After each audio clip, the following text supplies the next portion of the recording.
biuvu ye mvutu, nsiku ye malongi mebundu, sala ye funtuka, etc.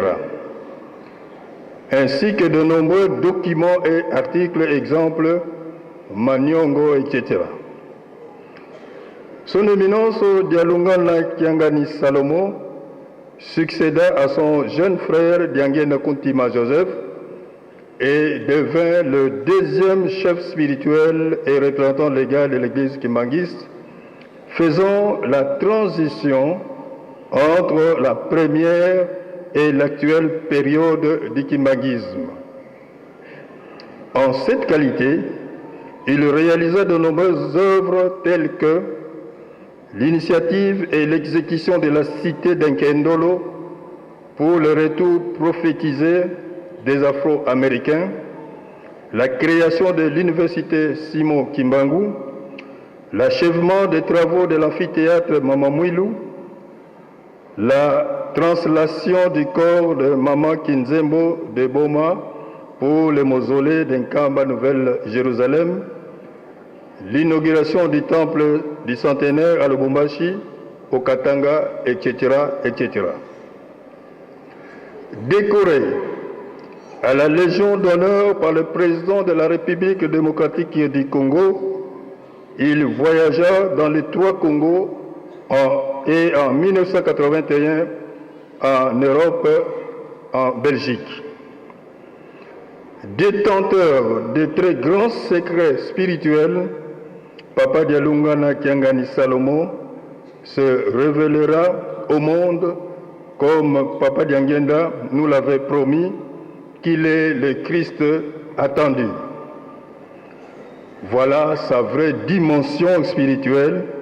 Il a vécu à nos côtés, il a organisé son Église, il est le Fils et le Père du Saint-Esprit.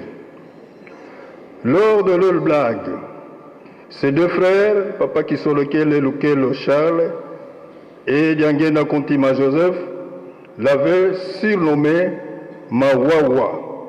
Et plus tard, on les qualifia de pire que le vent par les élèves et travailleurs à cause de sa faculté d'omniprésence, c'est-à-dire de se retrouver en même temps dans plusieurs endroits.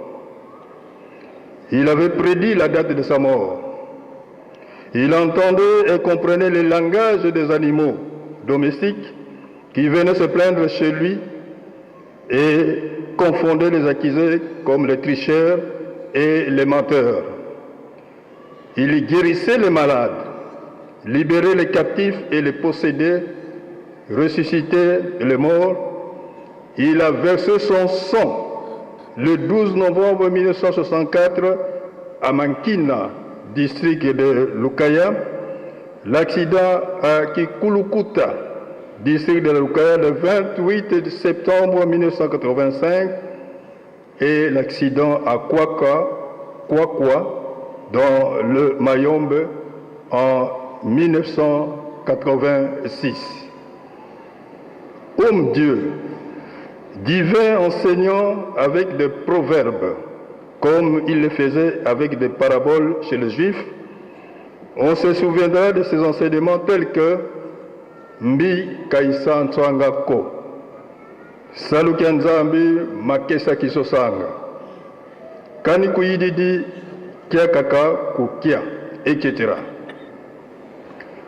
Que dire de plus, sinon que ce que Dieu a décrété s'accomplit toujours et, quelle que soit la longueur de la nuit, le jour finit toujours par poindre.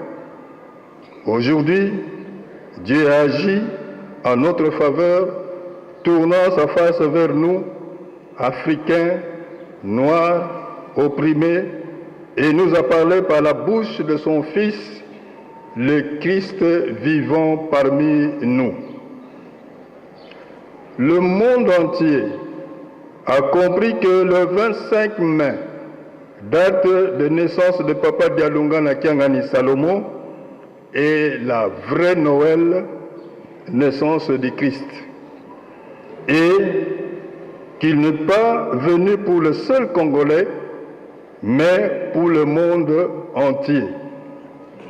Il a versé son sang à Golgotha chez les Juifs et à Mankina, Kikulukuta et Kwakwa pour non seulement libérer les Congolais des trois Congos de l'oppression et de la captivité du péché, mais l'homme opprimé de toutes les formes de servitude spirituelle, physique, politique, économique, etc. Excellences, honorables, distingués invités à vos titres et qualités, mesdames, mesdemoiselles et messieurs, chers frères et sœurs en Christ, nous ne pourrons terminer cette allocution sans réitérer nos remerciements à son Excellence Joseph Kabila Kabange, président de la République démocratique du Congo et chef de l'État, pour l'attention particulière qu'il ne cesse d'accorder à l'œuvre salvatrice de Papa Simon Kimbangu, ainsi qu'à l'ensemble de tous nos invités.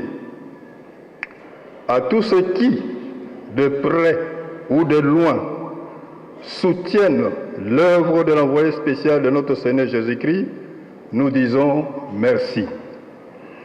Que vive la République démocratique du Congo, que vive l'Afrique, que vive le président de la République démocratique du Congo, que vive l'Église kimbanguiste, espoir du monde, Église universelle, que vive Papa Simon.